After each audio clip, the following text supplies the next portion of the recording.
Selamat malam semuanya. Assalamualaikum warahmatullahi wabarakatuh. Waalaikumsalam warahmatullahi Waalaikumsalam warahmatullahi wabarakatuh.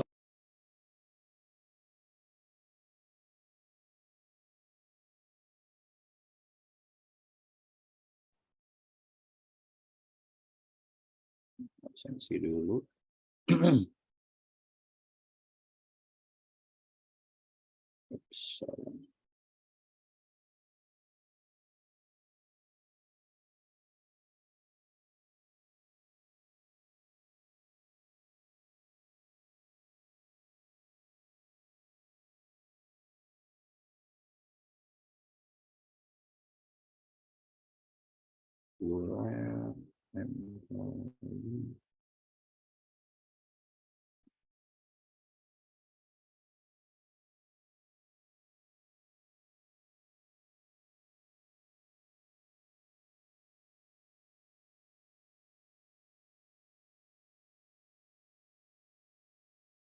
Ini akan isi dulu absensinya.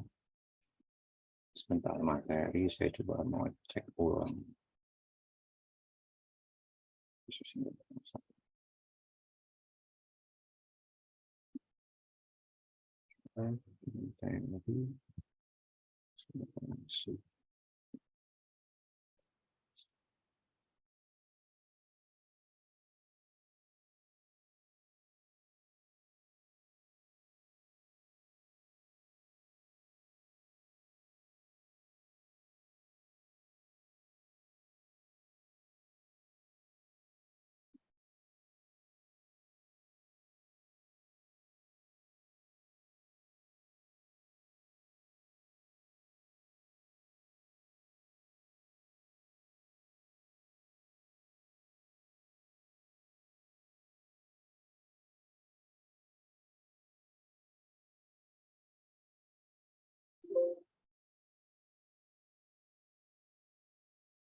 Ini materinya.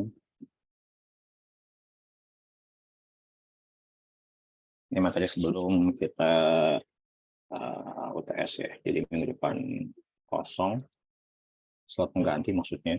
Bisa dibilang minggu tenang. Lalu nanti nextnya baru UTS biasa kita pakai learning. Ini soalnya di situ, nanti kalian upload dari situ juga.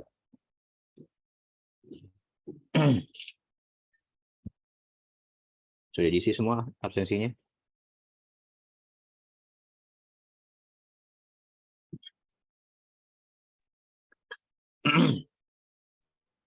Sudah, Pak.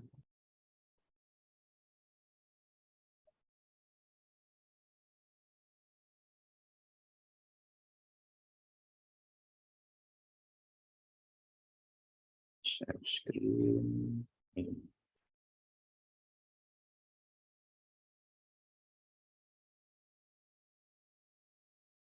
Oke, jadi malam ini kita akan belajar tentang objek pada Windows, Windows Street dan manajemen SMP, proses dan objek treat, multithreadingnya, satu street, ada dukungan subsystem, dukungan multiprocessing sama MS-DOS-nya.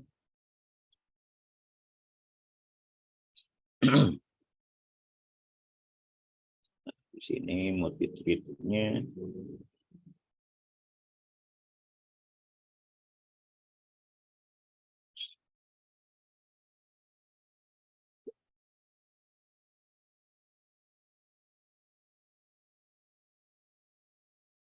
Oke, objek Windows. Jadi apakah itu objek Windows ya? Yang kita tahu sebelumnya bahwa Windows itu bergantung pada konsep desain berorientasi T-site berorientasi objek. Hanya secara konsepnya aja ya. Walaupun memang tidak murni dengan desain berorientasi objek, tapi ada konsep-konsep yang dipakai Windows dalam desain sistem operasinya, yaitu ada enkapsulasi. Mungkin bagi kalian yang pernah belajar Java ya, atau aplikasi OOP, Object Oriented Program, itu ada enkapsulasi, ada kelas objek instance, inheritance, polymorphism, dan major object. Nah, apakah enkapsulasi itu sendiri? Ada sebuah objek terdiri dari satu lebih dari item data yang disebut atribut, dan satu atau lebih prosedur yang dilakukan pada data tersebut yang disebut sebuah layanan. Lalu kelas objek dan instance-nya adalah template yang mencantumkan atribut dan layanan suatu objek yang mendefinisikan karakteristik objek tertentu. Sistem operasi dapat membuat instance spesifik dari kelas objek sesuai kebutuhan. Kalau ada namanya warisan, nah di sini untuk warisan sendiri sebenarnya satu properti dari objek penampung adalah objek yang dapat mewarisi properti dari penampung itu sendiri. Jadi ibaratnya properti itu misalkan sub properti dia bawa sub properti itu sendiri sih. Di ibarat direktori, subdirektorinya, nah itu mewarisi dari penampungnya. Polymorphisme secara internal Windows menggunakan seperangkat fungsi API untuk manipulasi objek dari jenis apapun. Nah, itu adalah fitur dari polymorphisme, walaupun sebenarnya tidak sepenuhnya polymorphic ya. Lalu ada namanya major object, bertanggung jawab untuk membuat dan menghancurkan objek atas nama aplikasi untuk memberikan akses layanan dan data objek. Nah, ada dua objek yang dikelola oleh kernel, yaitu adalah objek control sama objek dispatcher. Yang kontrol itu sendiri digunakan untuk mengontrol pengoperasian kernel di area yang tidak mempengaruhi pengiriman dan sinkronisasi, dan dispatcher adalah kontrol pengiriman dan sinkronisasi sistem operasi. Nah, di sini juga ada note bahwa Windows bukanlah sebuah sistem yang sepenuhnya berorientasi pada objek. Ini tidak diimplementasikan dalam bahasa berorientasi objek. Struktur datanya berbeda sepenuhnya dalam komponen eksekutif, tidak dipresentasikan sebagai objek. Namun demikian, secara gambaran Windows menggambarkan kekuatan teknologi berorientasi objek dan mewakili kecenderungan yang semakin mengikat terhadap penggunaan teknologi dan desain sistem operasi. Windows Street dan manajemen SMP-nya. Desain proses Windows didorong untuk kebutuhan yang memberikan dukungan untuk berbagai lingkungan sistem operasi. Nah, proses yang didukung oleh berbagai lingkungan sistem operasi berbeda dalam berbagai cara. Nah, berikutnya bagaimana proses diberi namanya, bagaimana benangnya, maksudnya treat ya, disediakan dalam proses, bagaimana proses diwakili, bagaimana sumber daya proses dilindungi, dan mekanisme apa yang digunakan untuk komunikasi sinkronisasi interproses, bagaimana proses saling terkait satu sama lain. Nah, karakter proses itu sendiri adalah proses Windows diimplementasikan sebagai objek. Proses yang dapat dijalankan dapat berisi atau lebih untayan, maksudnya treat. Kedua objek proses dan utasnya itu masuk treat juga, memiliki kemampuan sinkronisasi internal. Nah, ini ilustrasinya seperti ini. Jadi kalau ada sebuah proses pada Windows, ketika sebuah proses terjadi maksudnya, akan terciptalah sebuah ID dan token. Jika ID tokennya sudah ada, maka terciptalah sebuah akses tokennya. Ketika sebuah akses tokennya sudah terjadi, maka diproseslah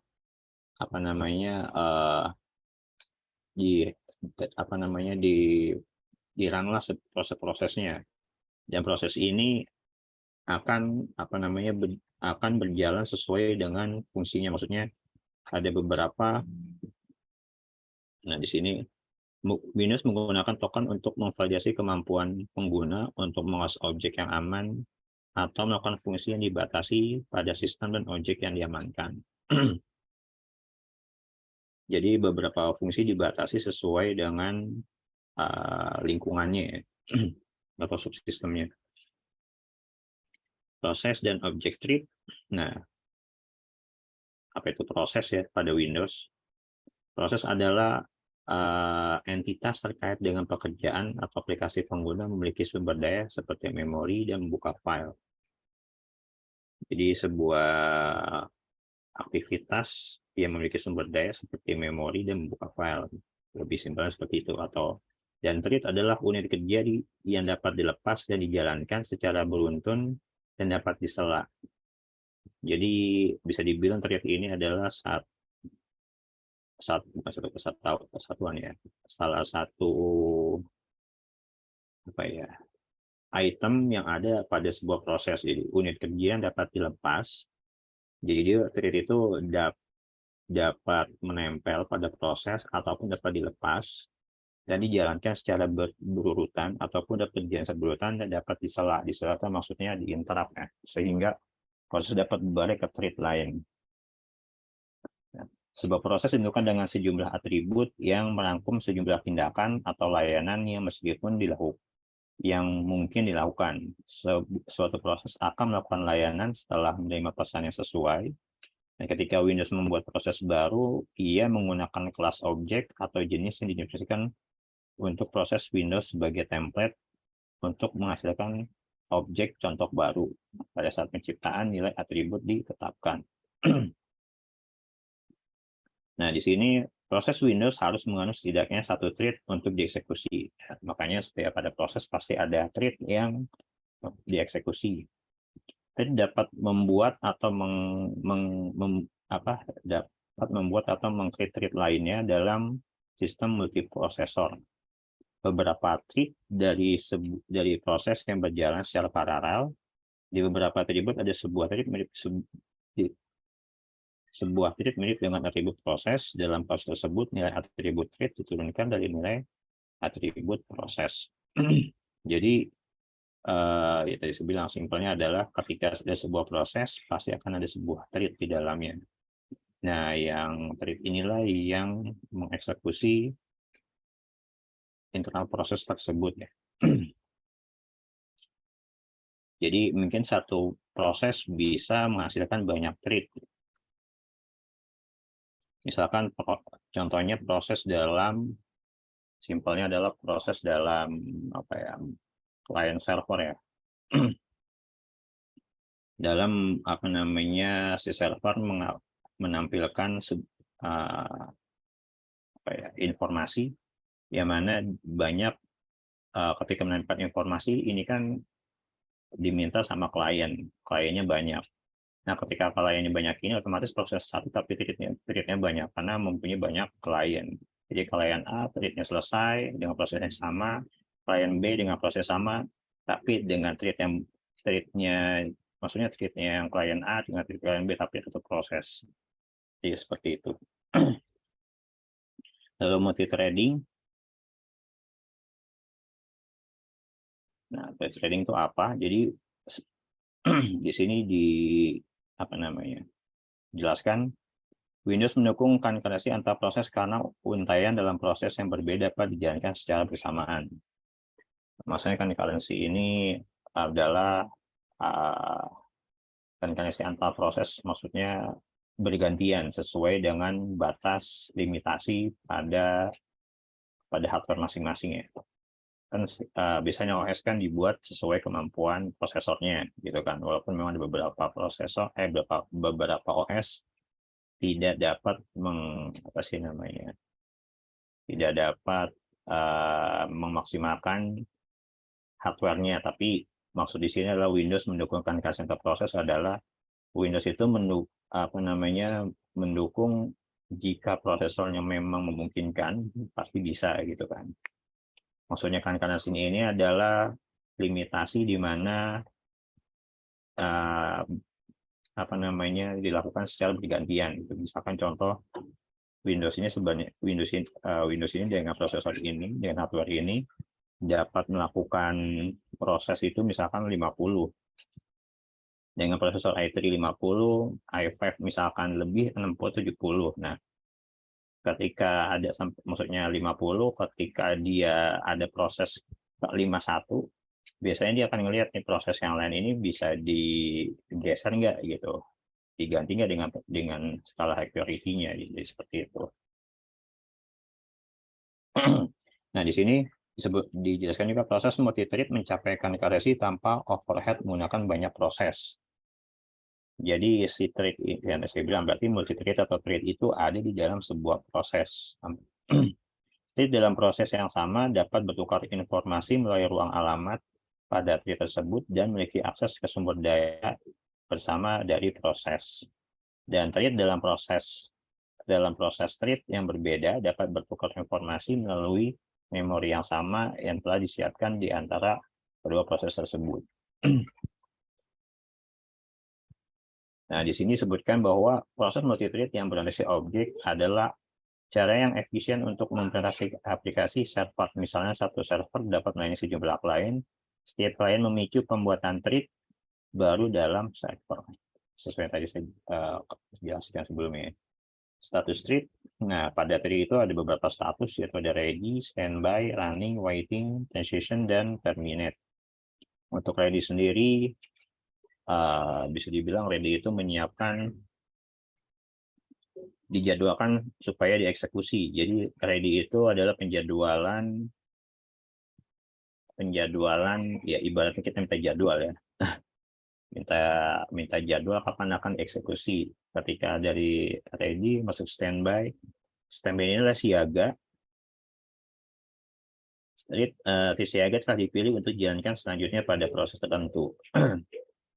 Berarti dia standby itu siaga, pada posisi thread menunggu sampai proses tersebut tersedia. Nah, ketika sudah dijadwalkan selesai, proses menunggu, bisa dibilang gitu ya, menunggu untuk prosesor bisa berjalan.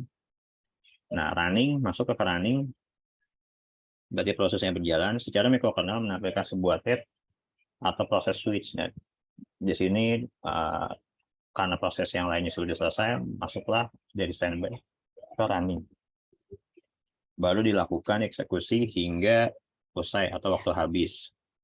Nah, ada namanya status juga waiting. Waiting itu punya 3 status. Satu, blokir pada suatu peristiwa, itu I/O, atau bisa dibilang suatu proses, suatu thread akan berhenti jika ada output input ya. Tiba-tiba misalkan lagi jalan, terus kalian gerakan mouse-nya, itu akan secara tidak langsung terinterrupt gitu, atau misalkan gerakan mouse-nya terus kalian minta di cancel ataupun yang lainnya, nah itu masuk juga sama. 2, secara sukarela menunggu keperluan untuk sinkronisasi. 3, subsistem lingkungan mengarahkan thread untuk menangguhkannya. Nah ya sama sih, secara sukarela menunggu untuk keperluan sinkronisasi. Biasanya termasuk ke I/O. Biasanya kan kalau Windows agak butuh waktu, tunggu dulu. Misalkan ada yang yang data dibaca, dibuka, kan bisa waiting dulu. Atau subsistem mengarahkan thread untuk menangguhkannya. Atau bisa dibilang si subsistemnya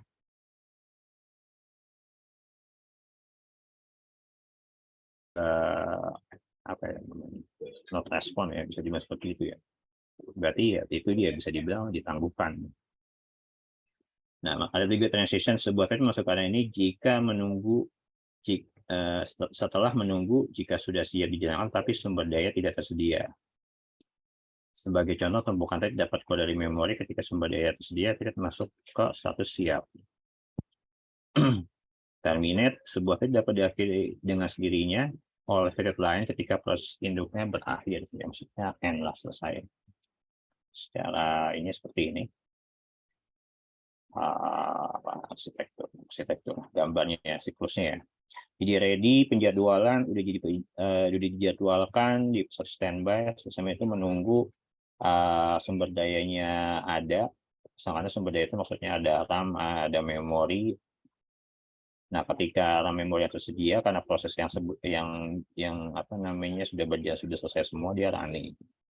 Ketika running, ada yang bisa dibilang terminate ke sini, ada yang bisa bilang dia bisa masuk ke tadi ya, apa namanya, 3 ready, masuk ready lagi.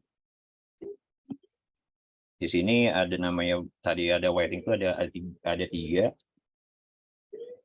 ada namanya apa namanya block, ada namanya menangguhkan secara sukarela, ada lagi lupa saya. Diblokir untuk pada suatu peristiwa, ditangguhkan secara sukarela atau komponen sinkronisasi, dan ditangguhkan secara lingkungan atau subsistem. Nah, ada juga transition kalau memang pada proses ini jika tidak tersedia resource-nya masuk ke sini, kalau jika tersedia masuk ke ready lagi. Nah, dukungan untuk subsistem OS-nya. Nah, dalam proses state harus mendukung proses dan struktur thread dari berbagai klien OS. Ini adalah tanggung jawab masing-masing dari OS subsistem untuk mengeksploitasi proses Windows dan fitur thread dalam menurut proses dan aplikasi thread dari sistem operasi yang sesuai.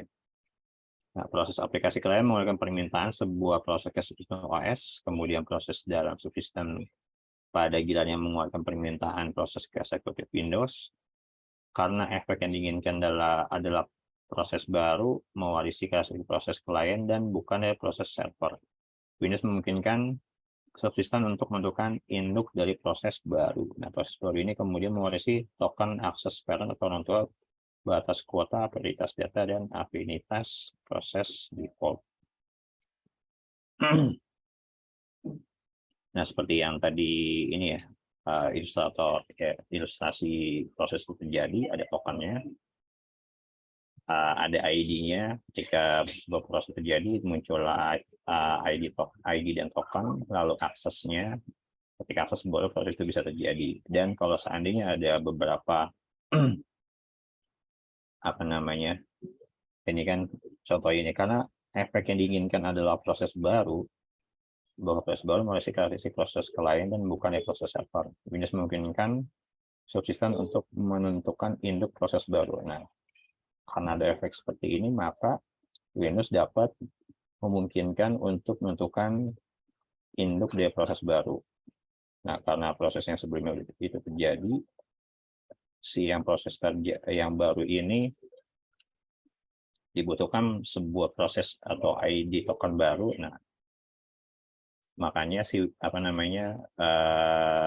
Windows ini memungkinkan untuk membuat proses tersebut dengan mewarisi token atau akses yang dari yang sebelumnya.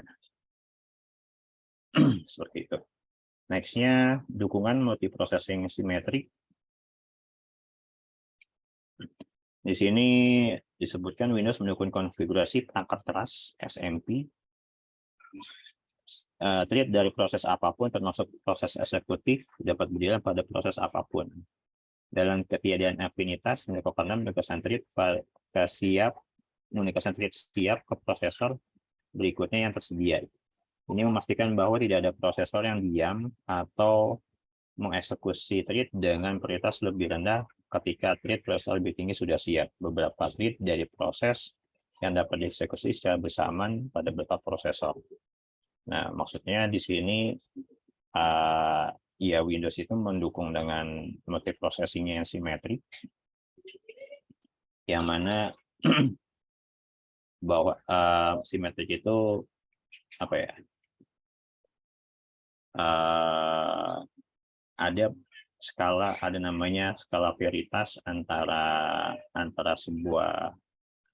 pada sebuah thread gitu. Nah, ketika sebuah thread itu ada yang lebih tinggi secara prioritasnya, maka yang prioritas lebih tinggi itu didahulukan. Dan si thread juga ini dapat memproses atau beberapa thread dari maksudnya si thread-nya dapat mengeksekusi secara bersama pada beberapa prosesor. MS-DOS Ini sedikit historical untuk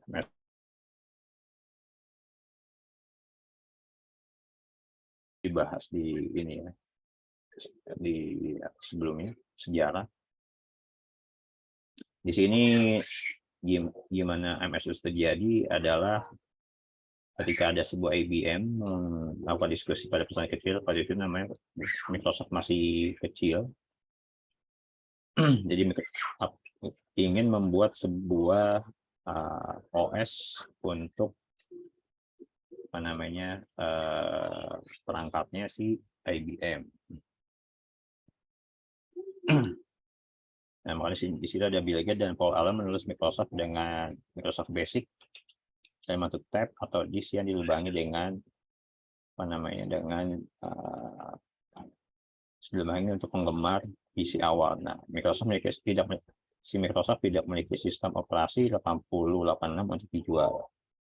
Tapi dengan cepat membuat kesepakatan untuk lisensi sistem operasi 86 DOS atau komputer tersebut. Maksudnya lebih ke hardware ini. Karena nama device-nya 8086, belum ada sistem operasinya. Terbuat kesepakatan, jadilah 86 DOS untuk satu komputer produk.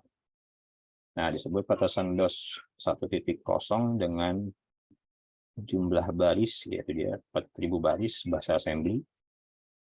Lalu dimodifikasi, dipoles, disajikan, dan dievaluasi juga oleh IBM. Lalu IBM memberikan penawaran pada Microsoft si MS-DOS 1.0 sehingga kesepakatan terjalin antara keduanya. Nah, lalu IBM setuju 86 DOS sebagai sistem operasi utama untuk PC baru mereka, dan Microsoft memberikan semua hak 86 DOS pada Juli 1981.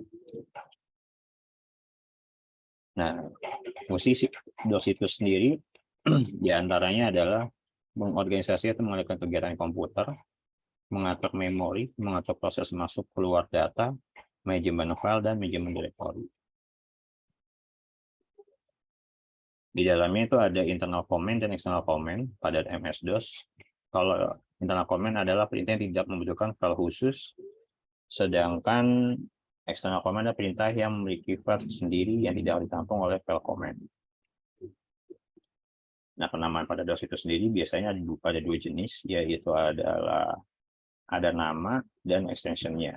Ya, sampai sekarang ya sebenarnya, sampai ke Windows pun juga sama kelihatannya.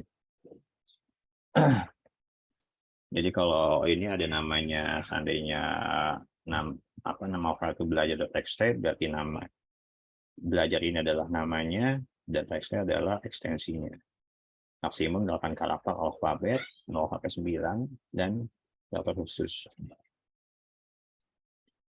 Dan ini adalah beberapa perintah buat MS-DOS. Kalian bisa juga ketik help di MS-DOS akan muncul.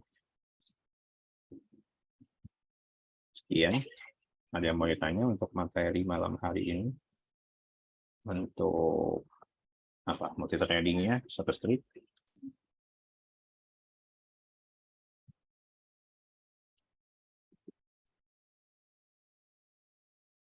Jelas semua?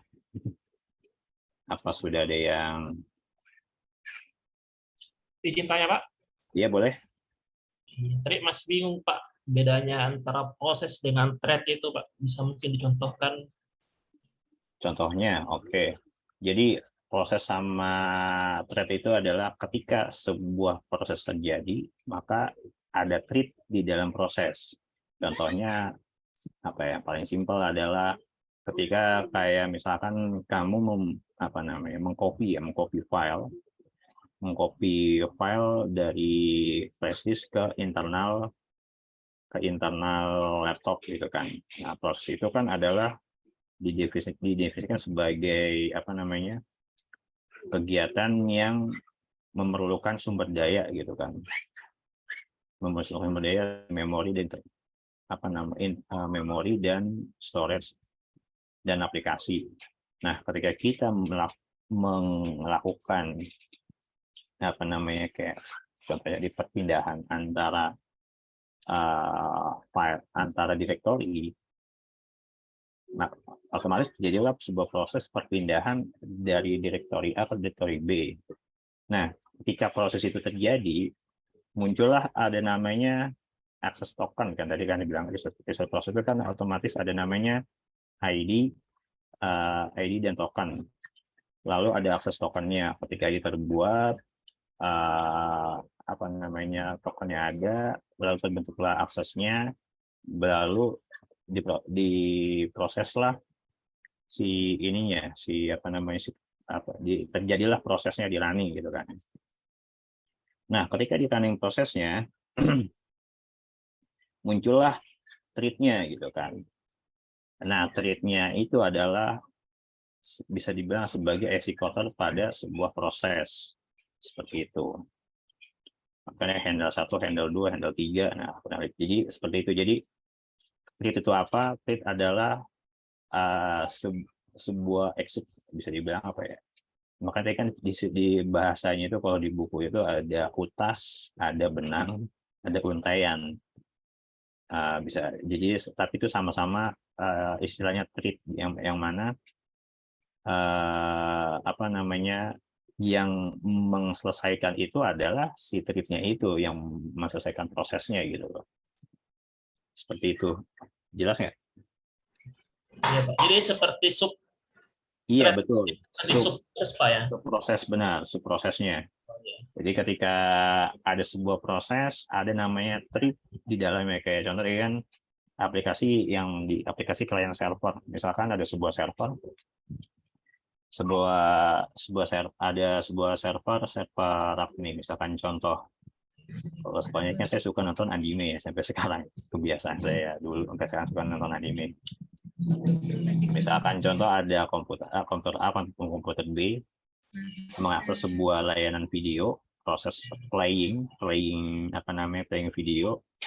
Nah, ketika proses playing ini kan terbentuklah sebuah proses playing, tapi yang eksekusi, yang menjalankan itu adalah thread-nya gitu. Jadi di dalam satu proses dilakukan dengan 2 thread, yaitu untuk playing video untuk di komputer A dan di komputer B. Nah, ketika itu selesai terjadi, ya udah selesai prosesnya seperti itu. Dan itu lebih secara orientasi objek itu lebih efisien. Kenapa? Karena dia nggak perlu, karena ketika sebuah proses ini kan panjang ya ininya ya, panjang apa sih namanya, panjang step by step-nya gitu loh. Token ID-nya, atributnya, item-itemnya, jadi membutuhkan informasi-informasi tersebut. Nah, karena kalau misalkan dibuatnya satu-satu, nah itu lebih lama lagi, maka butuhlah namanya thread gitu atau untaian. Nah, si Microsoft juga mendukung dengan namanya multi-thread, di mana satu proses itu bisa terjadi dengan beberapa banyak thread seperti itu. Dia juga mendukung dengan tadi dibilang multi-thread dengan concurrent-nya. Saya bilang kan concurrent adalah kondisi di mana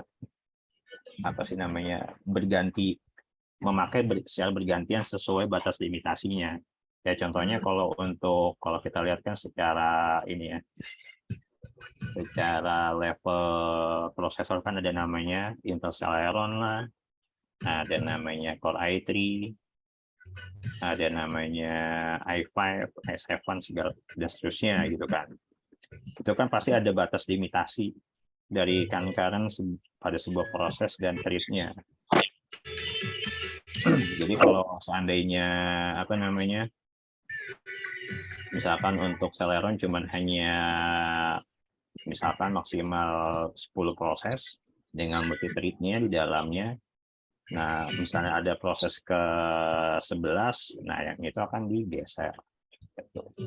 Jadi tetap yang running-nya 10 cuma digeser aja.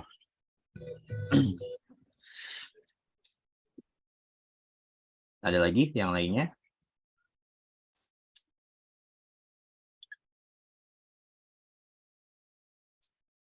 Tugasnya gimana? Udah selesai? Jangan lupa dikumpulin, walaupun udah lewat. Sudah, Pak. Dikumpulkan, kalau nggak dikumpulin saya nggak bingung kasih nilainya. Intinya dikumpulin ya. Pak, mohon maaf Pak, perihal tugas Pak. Yes, boleh. Dari tempat saya kan beberapa hari ini gangguan listrik dan jaringan Pak. Mm-mm. Untuk kegiatan tugas kan hari ini ya Pak ya. Iya, sama benar-benar kali ini. Boleh minta itu nggak Pak? Agak delay sedikit sehari mungkin Pak besok Pak. Iya, nggak apa-apa. Oke. Nggak apa-apa kok. Saya itu kalau tugas sebenarnya nggak terlalu ini. Intinya karena perlu dikumpulkan. Harus dikumpulkan, jangan sampai enggak. Kalau nggak dikumpulkan, saya bingung ngasih nilainya. Jadi Oke baik Pak. akan sayang sekali kalau kalian seandainya ngerjain UTS UAS tugasnya nggak ada, karena bisa dipastikan untuk lulus cuma nilainya nggak bagus gitu kan. Saya nggak tahu nih lulus di kampus ini, kalau kalian nggak ngerjain tugas bisa nilai antara C sama D, antara dua hal itu aja sih sebenarnya. Kalau misalnya UTS UAS kalian 7, dipastikan nilai akhir kalian bisa dapat D gitu loh. Kalau misalnya UTS UAS-nya 77, yang untuk yang 7 aja atau misalnya 80 ya kurang lebih sama, masih naik-naik dikit lah gitu antara C, D dan C. Makanya kalau tugasnya nggak ada, mentoknya jauh. Tapi kalau kalian ngerjain tugasnya, palingnya kalian dapatnya B gitu loh. Dapatnya B, kalau misalnya nilai UTS-nya agak UAS-nya termasuknya bagus gitu, dapat 80. Nah, bisa dapat A gitu kan. Makanya sayang kalau misalkan kalian nggak sampai ngerjain tugas. Jadi dikerjakan tugasnya, dikumpulkanlah, walaupun memang ketika ada orang, saya nggak pelit ngasih nilai ke orang. Walaupun memang misalkan ada orang yang on time ngasih tugas, ya mungkin dapatnya 90-an. Ada yang apa namanya telat dikit, mungkin 80-an. Telatnya banyak, paling ini saya kasih 75 gitu. Kalau dia ngumpulin. Jadi dikumpulkan, jangan sampai enggak. Baik Pak, terima kasih Pak. Ada salah kata.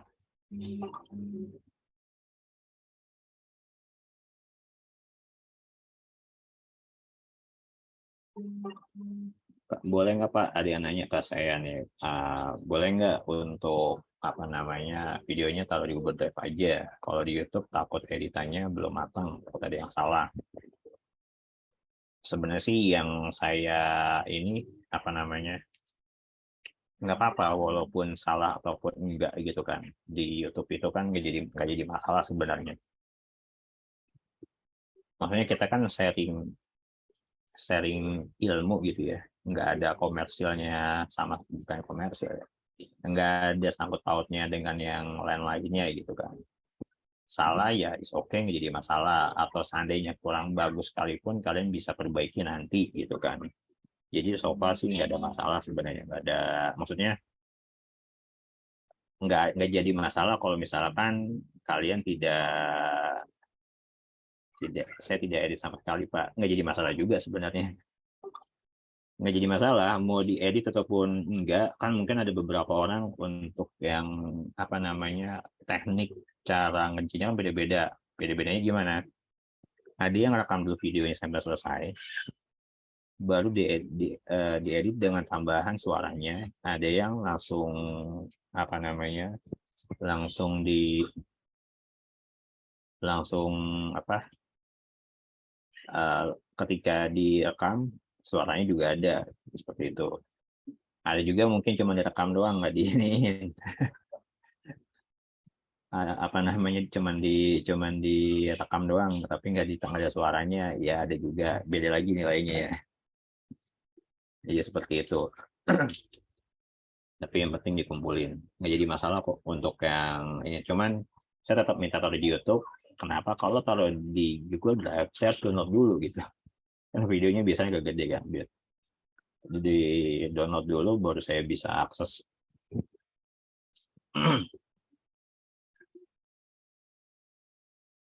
Ada lagi yang lain?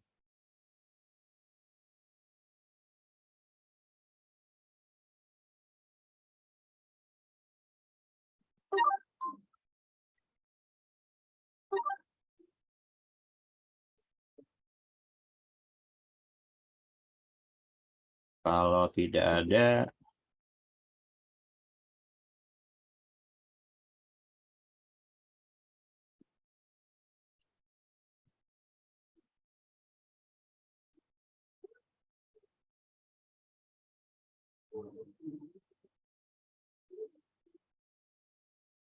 kalau nggak ada, saya akhiri perkuliahan kita pada malam hari ini. Nah, kalau ukuran untuk yang saya pakai 264 mungkin bisa kompas lagi.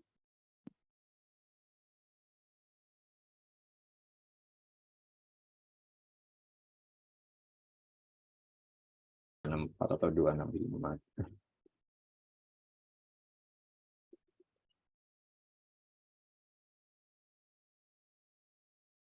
Saya belum pernah ngompres video ini sih sampai berapa ini.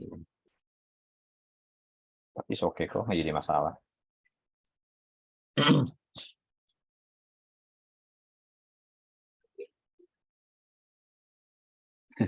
Iya, nggak apa-apa. Ada noise, ada pun ini, oke, nggak jadi masalah. Boleh jadi diedit juga boleh, nggak apa-apa. Saya juga belum pernah bisa tuh buat video beberapa animasi. Belum pernah nyari juga.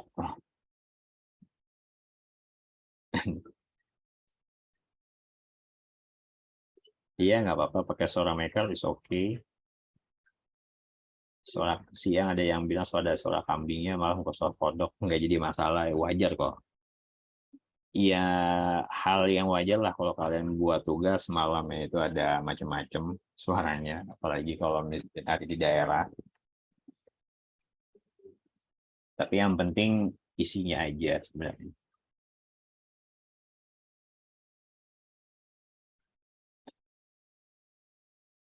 Yang berkokok. Ya nggak apa-apa, walaupun ada apapun itu is okay, nggak jadi masalah bagi saya.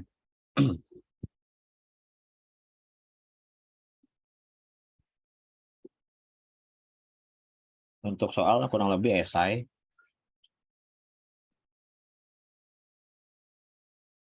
Kurang lebih esai ada ya antara 7 sampai 10 biasanya.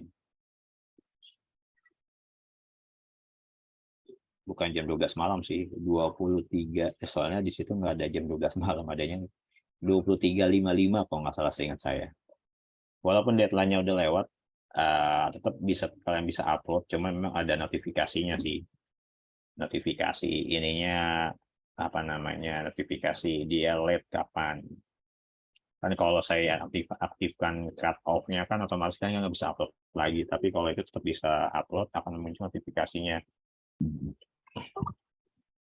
Muncul notifikasi apa namanya, ininya apa, kalau kalian lihatnya berapa jam, berapa hari, itu kelihatan, jadi nggak jadi masalah.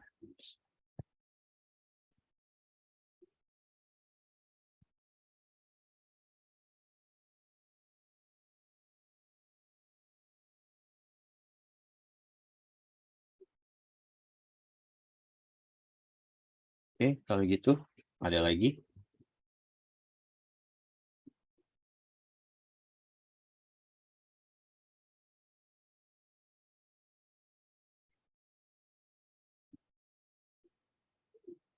Sebenarnya sih paling enak itu adalah kalau kalian coba buat pakai OBS.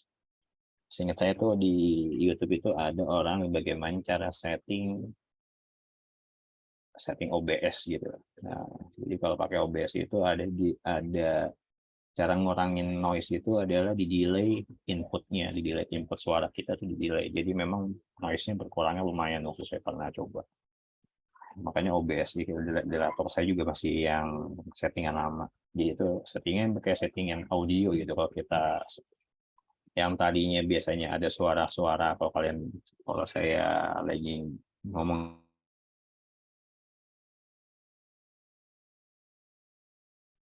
itu nggak akan kedengaran karena di delay sama dia. Pas record saya coba, oh keren juga sih, bagus sih. Saya lupa linknya itu yang di mana. Tapi kalian coba cari untuk yang ini. Untuk coba-coba. Jadi dia apa sih namanya, setting OBS. supaya punya ini apa sistem setting OBS jadi suaranya sound kayak studio gitu. Keren sih.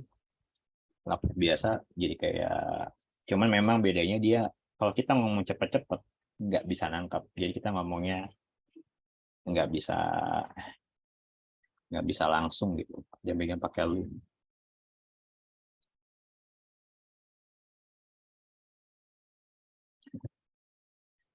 Cuman kalau pakai VirtualBox plus Windows di dalamnya pakai OBS ya butuh RAM atau core CPU lebih tinggi. Nah, iya sih betul.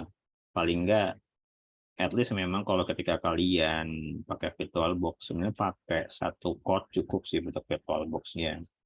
Cuman memang pasti lama.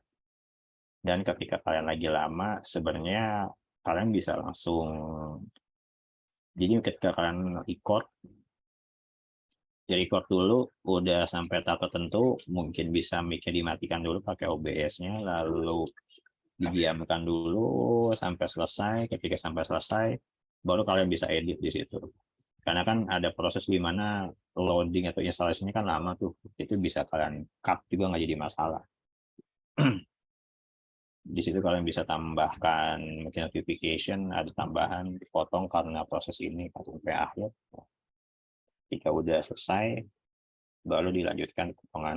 Maksudnya yang proses di tengah-tengah itu bisa kalian buang aja, langsung dimajuin itu apa namanya time frame-nya lebih maju sampai ke belakang akhirnya baru bisa.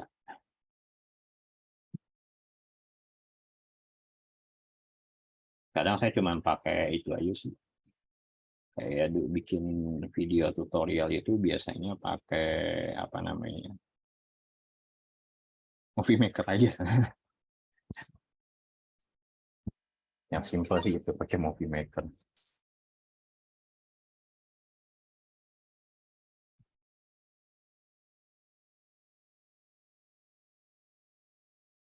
Kalau pakai Windows 10 ya otomatis kalian butuh 8 GB minimal. Tapi kalau kalian nggak ada 8 GB, turunin aja pakai Windows 7. Atau kalian bisa pakai Linux ya, Linux Mint. Linux Mint juga support pakai OBS bisa. VirtualBox ini juga oke. Ada yang pakai MacBook juga oke juga bisa juga.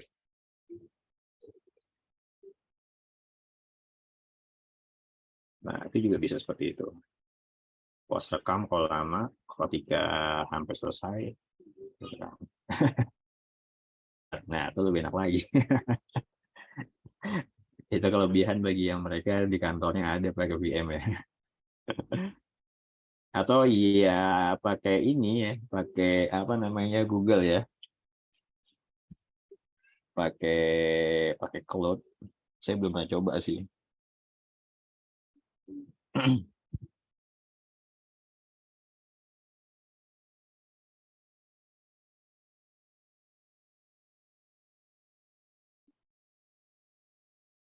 Pakai cloud tuh enak, pakai VM. Saya pernah coba pakai VM install cepat sih. Nggak selama install kayak di laptop. Padahal saya ambil pakai core cuma 1.